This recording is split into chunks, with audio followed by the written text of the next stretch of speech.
जय श्री राधे श्री हरिवंश। राधा वल्लभ लाल की सदा जय हो। पूज्य गुरुदेव महाराज की सदा जय हो। श्री चैतन्य महाप्रभु की सदा जय हो। बहुत बहुत स्वागत है आप सभी का चैतन्य चरितावली में। आज हम श्रवण करेंगे अध्याय 6 को, जिसका नाम है प्रेम प्रवाह। अब ये तो स्वाभाविक ही बात है कि स्वयं भगवान का अवतरण हुआ है। प्यारे निमाई हमारे प्रकट हुए हैं, तो जब वो आएंगे तो प्रेम तो बहेगा ही।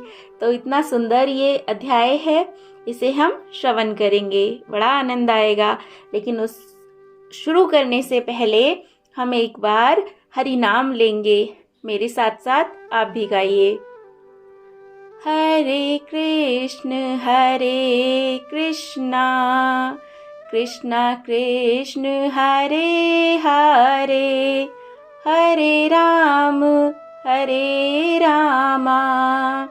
रामा रामा हरे हरे। जय हो, जय श्री राधे श्री हरिवंश। तो चलिए अध्याय को शुरू करते हैं। प्रेम प्रवाह। ओतप्रोत रूप से परिपलावित इस प्रेम पयोधरी रूपी जगत में जीव अपनी शुद्रता के कारण ऐसे संकीर्ण संबंध स्थापित कर लेता है कि उस प्रेम पीयूष का संपूर्ण स्वारस्य एकदम नष्ट हो जाता है। आहा, जब सुख दुख में समान भाव हो जाए, किसी भी अवस्था में चित्त की वृत्ति सजातीय विजातीय का अनुभव ना करने लगे, उस समय के सुख का भला क्या कहना है। ऐसा प्रेम किसी विरले ही महापुरुष के शरीर में प्रकट होता है और उनकी प्रीति के पात्र कोई बड़भागी ही सुजन होते हैं। महापुरुषों में जन्म से ही यह विश्व विमोहन प्रेम होता है। जय हो।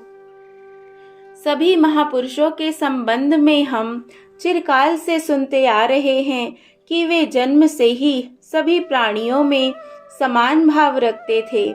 महात्मा नानक जी जब बाल्यावस्था में भैंस चराने जाते तो एकांत में बैठकर ध्यान करने लगते। बहुत से लोगों ने प्रत्यक्ष देखा कि एक बड़ा भारी सर्प अपने फण से उनके ऊपर छाया किए रहता और जब वे ध्यान से उठते तब चला जाता। सिंहों को कुत्ते की तरह पूंछ हिलाते अभी तक तपस्वियों के आश्रम में देखा गया है। महापुरुषों के अंग में वह प्रेम की आकर्षक बिजली जन्म से ही होती है कि पापी से पापी पुरुष की तो बात ही क्या, पशु पक्षी कीट पतंग तक उनके आकर्षण से खिंचकर उनके चेहरे हो जाते हैं। शची देवी के छोटे से आंगन में जो दिन रात्रि हरि हरि बोल बोल हरि बोल, मुकुंद माधव गोविंद बोल की ध्वनि गूंजती रहती है, इसका कारण निमाई की अपूर्व रूप माधुरी ही नहीं है, किंतु उनकी विश्व मोहिनी मंद मुस्कान ने ही आस पड़ोसियों की स्त्रियों को चेरी बना लिया है। उन्हें निमाई की मंद मुस्कान के देखे बिना कल ही नहीं पड़ता, बिल्कुल मतलब चैन नहीं पड़ता। माताओं का यह सनातन स्वभाव है कि उनकी संतान पर जो कोई प्रेम करता है तो उनके हृदय में एक प्रकार की मीठी मीठी गुदगुदी होती है। उनका जी चाहता है कि ये प्यार करने वाले पुरुष को मैं क्या दे दूं।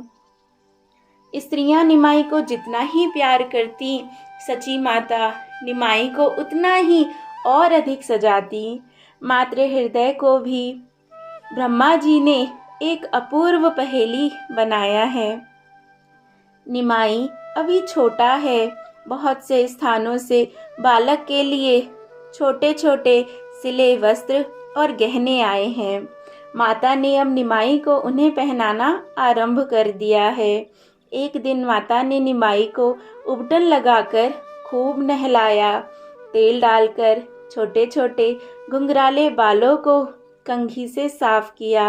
एक पीला सा कुर्ता शरीर में पहनाया। हाथ के कड़ूलों को मिट्टी से घिसकर चमकीला किया। कमर में करधनी पहनाई, उसे एक काले डोरे से भी बांध दिया। पैरों में छोटे छोटे कड़ूले पहनाए, कंठ में कठुला पहनाया। कई एक काले डंगे ताबीज बच्चे की मंगल कामना के निमित्त पहले से ही पड़े थे। बड़ी बड़ी कमल सी आंखों में काजल लगाया। बाईं ओर मस्तक पर एक काला सा टिप्पा भी लगा दिया, जिससे बच्चे को नजर ना लग जाए। खूब श्रृंगार करके माता बच्चे के मुख की ओर निहारने लगी। माता उस अपूर्व सौंदर्य माधुरी का पान करते करते अपने आपे को भूल गईं। इतने में ही विश्वरूप ने आकर कहा, अम्मा अभी भात नहीं बनाया। कुछ झूठी व्यग्रता और रोब दिखाते हुए माता ने जल्दी से कहा, तेरे इस छोटे भाई से मुझे फुर्सत मिले तब भात बनाऊं। यह तो ऐसा नटखट है कि तनिक आंख बचते ही घर से बाहर हो जाता है, फिर इसका पता लगाना ही कठिन हो जाता है। विश्वरूप ने कहा, अच्छा ला, इसे मैं खिलाता हूँ, तू तब तक जल्दी से रंधन कर। यह कह विश्वरूप ने बालक निमाई को अपनी गोद में ले लिया। माता तो दाल चावल बनाने में व्यस्त हो गईं और विश्वरूप धूप में बैठ गए। भला विश्वरूप जैसे विद्या व्यासंगी बालक खाली कैसे बैठे रह सकते हैं। वे निमाई को पास बिठाकर पुस्तक पढ़ने लगे। पुस्तक पढ़ते पढ़ते वे उसमें तन्मय हो गए। अब निमाई को किसका भय। वे धीरे से रेंग रेंग कर आप आंगन के दूसरी ओर एकांत में जा पहुंचे। वहां पर एक कोई बड़भागी सर्प देवता बैठे थे। बस निमाई को एक नूतन खिलौना मिल गया। वे उसके साथ खेलने लगे। माता शरीर से तो दाल भात बनाती जाती थी, किंतु उनका मन तो निमाई की ही ओर लगा हुआ था। थोड़ी देर में जब उसने दोनों भाइयों में कुछ भी बातचीत नहीं सुनी, तो विश्वरूप को सावधान करने के निमित्त उन्होंने वहीं से पूछा, विश्वरूप निमाई सो गया क्या? मानो कोई घोर निद्रा से जागकर अपने चारों ओर जगाने वाले को भौचक्के की भांति देखता है। उसी प्रकार पुस्तक से नजर उठाकर विश्वरूप ने कहा, क्या अम्मा, क्या कहा? निमाई तो यहाँ नहीं है। मानो माता के कलेजे में किसी ने गरम ठेस लगा दी हो। उनका मातृ हृदय उसी समय किसी अशुभ आशंका से भयभीत हो उठा। वे दाल भात को वैसे ही छोड़कर जल्दी से बाहर आईं। विश्वरूप भी उठकर खड़े हो गए। दोनों माँ बेटे इधर उधर निमाई को ढूंढने लगे। आंगन के दूसरी ओर उन्होंने जो कुछ देखा उसे देखकर तो सबके छक्के छूट गए। माता ने बड़े जोर से एक चीत्कार मारी। उनकी चीत्कार को सुनकर आसपास से और भी स्त्री पुरुष वहां आ गए। सबों ने देखा, निमाई का आधा शरीर धूलि धूसरित है, आधा अंग तेल के कारण चमक रहा है, बालों में भी कुछ धूली लगी है, कुर्ते में पीठ की ओर एक गांठ लगी है, वह बड़ी ही भली मालूम पड़ती है। पीले रंग के वस्त्रों में से स्वर्ण रंग का शरीर बड़ा ही सुहावना मालूम पड़ता है और सर्प गुड़मुड़ी मारे बैठा है। निमाई उसके ऊपर सवार है। उसने अपना काला गौ के खुर के चिन्ह से चिन्हित विशाल फण ऊपर उठा रखा है। निमाई का एक हाथ फण के ऊपर है, दूसरे से वे जमीन को छू रहे हैं। एक पैर में वलय देकर सांप चुपचाप पड़ा है। सूर्य के प्रकाश में उसका श्याम काला शरीर चमक रहा है। निमाई को कोई चिंता नहीं, वे हंस रहे हैं। हंसने से आगे के दांत जो अभी नए ही निकले हैं खूब चमक रहे हैं। देखने वालों के तो होश उड़ गए। सभी के हृदय में एक विचित्र आंदोलन उठ रहा था। किसी की हिम्मत भी नहीं पड़ रही थी कि बच्चे को सांप से छुड़ावे। इसी समय शची देवी छुड़ाने के लिए दौड़ी। उनका दौड़ना था कि सांप जल्दी से अपने बिल में घुस गया। निमाई हंसते हंसते माता की ओर चले। माता ने जल्दी से बालक को छाती से चिपटा लिया। उस समय माता को तथा अन्य सभी लोगों को जो आनंद हुआ होगा उसका वर्णन भला कौन कर सकता है। सभी ने बच्चे को सकुशल काल के गाल में से लौटा देखकर भांति भांति के उपचार किए। किसी ने झाड़ फूंक की, किसी ने ताबीज बनाया। स्त्रियां कहने लगी, यह कोई कुल देवता है, तभी तो इसने बच्चे को कोई क्षति नहीं पहुंचाई। कोई बूढ़ी ठेड़ी स्त्रियां बच्चे का मुंह चूम चूम कर कहने लगी, निमाई तू इतनी बदमाशी क्यों किया करता है? क्या तुझे खेलने को सांप ही मिले हैं?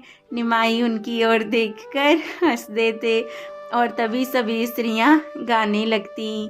क्या गाती अब तो आपको भी याद हो गया होगा।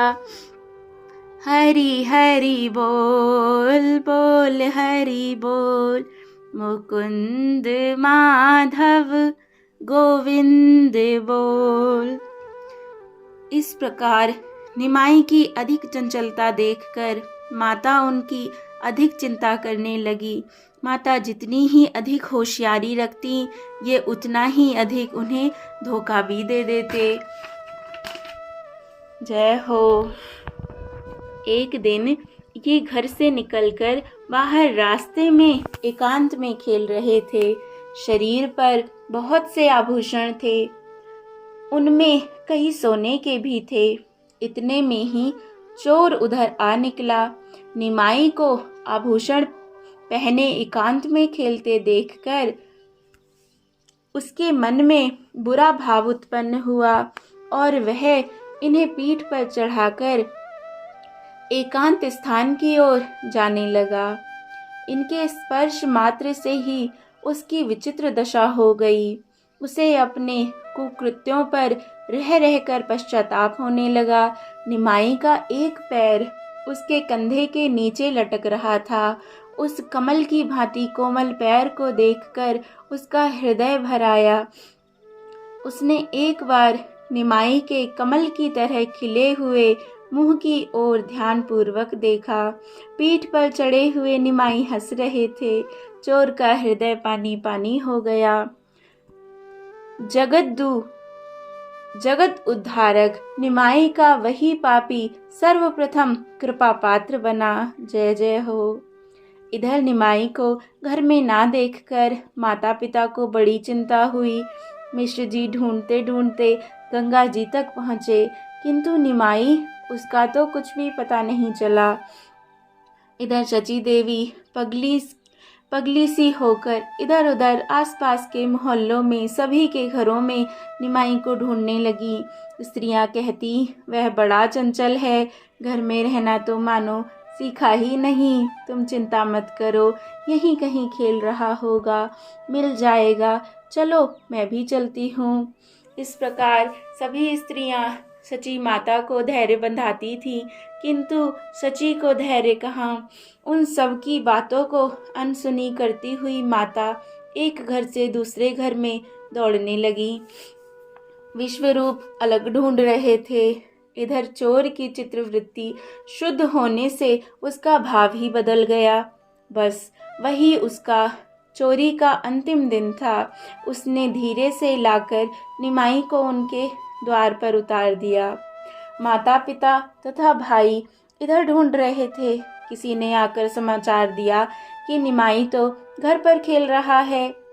मानो मरुभूमि में जलाभाव के कारण मरते हुए पथिक को सुंदर सुशीतल जल मिल गया हो, अथवा किसी परम बुभीक्षित को अच्छे अच्छे खाद्य पदार्थ मिल गए हों। इस प्रकार की प्रसन्नता मिश्र जी को हुई। उन्होंने द्वार पर आकर देखा कि निमाई हंस रहा है। माता ने आकर बच्चे को छाती से चिपटाया।